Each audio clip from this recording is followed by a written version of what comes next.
Hi guys, how are you today? Hope you're doing well and staying safe. Well, आज हम बात करने जा रहे हैं how to be polite in English. I know this is a little bit different topic, but I think it's very important to talk in right way with people. Well polite expressions होते क्या हैं? देखिए, हम हमेशा हमारे friends relative के साथ तो रहते नहीं हैं. We have to be with some people जो हमारी लैंग्वेज को डिफरेंट वेज में ले सकते हैं. वो सोच सकते हैं कि हम रूड बोल रहे हैं या we don't have the sense to talk. तो इट्स वेरी इम्पॉर्टेंट कि हम इंग्लिश के पोलाइट एक्सप्रेशंस जो सीखें. इट्स वेरी इंपॉर्टेंट कि हम पोलाइट बात करें. ठीक है, पोलाइट डजंट मीन कि you have to sound very low, कि आप बहुत धीमी आवाज़ में बात करोगे. You have to choose the right words for your communication. ठीक है, फॉर एग्ज़ाम्पल अगर मान लो मेरा कोई फ्रेंड है, ठीक है, अगर मैं उससे कोई चीज़ लेना चाहती हूँ तो मैं उसको कि हाँ मुझे दो इधर. ठीक है, तो that is kind of a relation जो कि नॉन रिलेशन है, तो वो माइंड नहीं करेगा. ठीक है, कि मैं ऐसे बोलती हूँ. बट मान लीजिए अगर मैं अजनबी से किसी को जिसको I don't know, maybe I am going to the office for the first day and वहाँ पे जाके कोई पेन लेना है, मेरे पास कुछ नहीं है, तो I have to go to other people for something. तो मैं जाके सीधा बोलूँ कि हाँ गिव मी पेन. ठीक है, तो वो क्या होएगा? रूड साउंड होएगा. सो इट्स वेरी इंपॉर्टेंट कि आपको पोलाइट एक्सप्रेशंस आने चाहिए. आप सीधा ऐसा नहीं बोल सकते.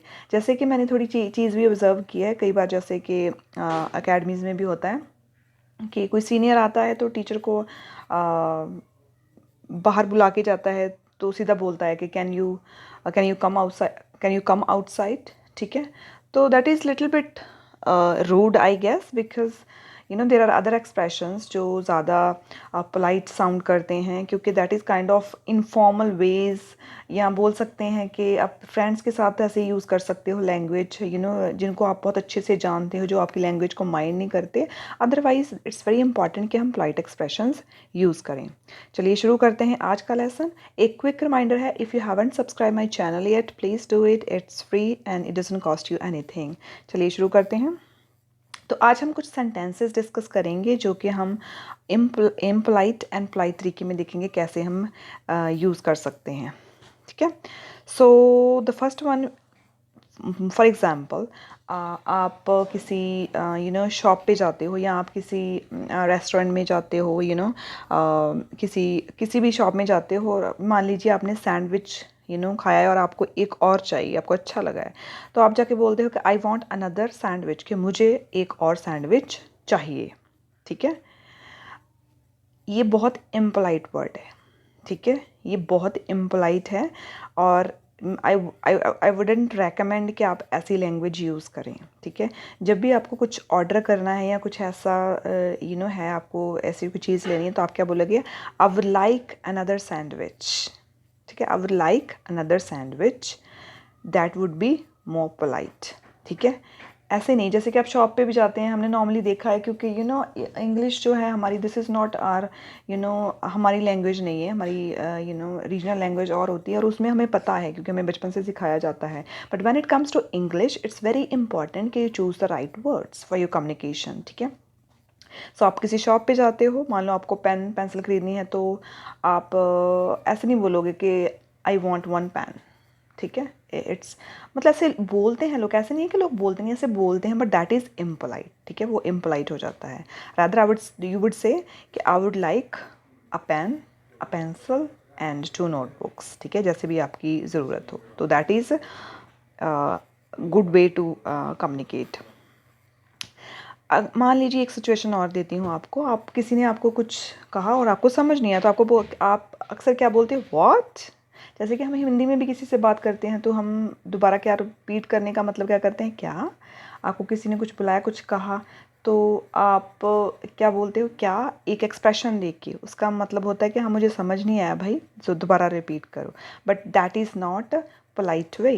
ठीक है, that is not a polite expression. मान लीजिए आपको किसी ने अपना नाम बताया, आपको समझ नहीं, आप ऐसे नहीं बोलोगे व्हाट. ठीक है, तो आप क्या बोलोगे? Could you repeat that please. ठीक है, क्या आप दोबारा बोलोगे प्लीज़? ठीक है, सो कुछ समझ नहीं आया, कुछ सुनाई नहीं दिया, तो you are not suppose to say what, instead you would say could you repeat that please. Okay, एक और सिचुएशन है। मान लीजिए कि आपका कोई कोलीग है जो एक अपना पॉइंट ऑफ व्यू दे रहा है किसी प्रोजेक्ट के लिए, बट आपको लगता है कि no that is rubbish, that is not something that would bring some sort of profit to the company. तो आप उसको बोलना चाहते हो कि नहीं भाई तू गलत है, ठीक है, जैसे हिंदी में हम बोलेंगे कि नहीं तू गलत है, ठीक है, बट फॉर्मल वेज में हम ऐसे नहीं बोल सकते, ठीक है। फॉर्मल वे में हमें कुछ और वर्ड्स चूज़ करने पड़ेंगे। अगर हमारा कोई फ्रेंड्स है तो हम बोल देते हैं कि हाँ नहीं तू गलत है, ठीक है, बट वहाँ पे भी आपको पता है कई बार हम जो सिचुएशन थोड़ी वर्स हो जाती है कि हाँ भी हाउ डेयर समवन से कि तुम गलत, तो सीधा ही डायरेक्ट हो जाना, तो that is not something that I would recommend to someone तो उसकी जगह पे हम क्या बोल सकते हैं। मान लो आपको लगा है कि किसी ने कुछ कुछ गलत किया है या कुछ गलत कहा है, या उसका पॉइंट ऑफ व्यू है उसमें आप उससे एग्री नहीं करते हो, आप वो बोलना चाहते हो कि तुम गलत हो। इंस्टेड आप क्या बोल सकते हो, I think you might be mistaken, ठीक है, I think you might be mistaken. Okay, ये भी बहुत मतलब ऐसी है कि ये जो लाइंस है मैं बात कर रही हूँ, जो सेंटेंस बात कर रही है, ओवर यूज्ड है। Over used in the sense कि हम ये पोलाइट एक्सप्रेशन बहुत कम यूज़ करते हैं। लाइक मैंने कई बार ऐसे भी देखा है कि हाँ जी, मान लीजिए आप मॉल में जाते हो और someone ask you the direction to the bathroom, तो सीधे आते हैं कि हाँ where is the bathroom, like कोई नहीं है कि हाँ जी ऐसे। अगर हम वैसे भी किसी को पूछेंगे तो हम ऐसे पूछेंगे ना कि हाँ जी एक्सक्यूज़ मी, क्या आप मुझे प्लीज़ बाथरूम बताएंगे कहाँ है, ठीक है। तो वही हमें इंग्लिश में भी ऐसा चाहिए। ऐसे नहीं है कि हम इंग्लिश थोड़ी सी आ गई तो हम डायरेक्ट ही हो जाएंगे हाँ जी hey where is the bathroom, ठीक है। तो आप उसकी जगह पे क्या बोलोगे, excuse me could you tell me where the bathroom is, ठीक है, excuse me could you tell me. It comes with a request, ठीक है, कि रिक्वेस्ट साउंड कर रही है कि हाँ आप रिक्वेस्ट कर रहे हो कि मुझे बाथरूम बताएंगे प्लीज़ कहाँ पे है। तो नेक्स्ट टाइम आप कहीं भी जाते हो, आपको कहीं कोई रोड का पता करना है या आपको कोई लोकेशन नहीं मिल रही और किसी शॉप पे जाना है, एड्रेस नहीं मिल रहा है, तो you would use excuse me could you tell me, ठीक है, उसके बाद जो आपको चीज़ जाननी है। ओके, नेक्स्ट है डू दिस टुडे। मान लीजिए आप किसी कंपनी में काम कर रहे हैं, ठीक है, तो आप उसको आपको जो प्रोजेक्ट है वो ख़त्म करना है, maybe today is the deadline, you are suppose to finish it by evening, ठीक है। तो आपका बॉस आता है या कुछ भी आपका जो सुपरवाइज़र है, मैनेजर आता है, कहता है do this today. That sounds kind of bossy, rude, मतलब उसमें कुछ ऐसा नहीं है कि जो अच्छा साउंड करे कि इसको आज ख़त्म करो, मतलब वो थोड़ा रूड साउंड करता है। इंस्टेड आप क्या बोल सकते हो, it would be great if you could do this today, कि बहुत अच्छा होगा अगर आप ये काम आज कर दें, ठीक है। तो इट्स वेरी इंपॉर्टेंट कि आपको पोलाइट एक्सप्रेशंस आने चाहिए। क्यों? क्योंकि इट्स नॉट लाइक दैट कि आपको मतलब ये sometimes we also make mistakes ना, हम कैन यूज़ कर देते हैं कि हाँ जी can you tell me where the bathroom is, ऐसे कुछ। बट इट्स वेरी इंपॉर्टेंट कि हम इसको प्रैक्टिस करें, जो पोलाइट एक्सप्रेशंस हैं इसको प्रैक्टिस करें।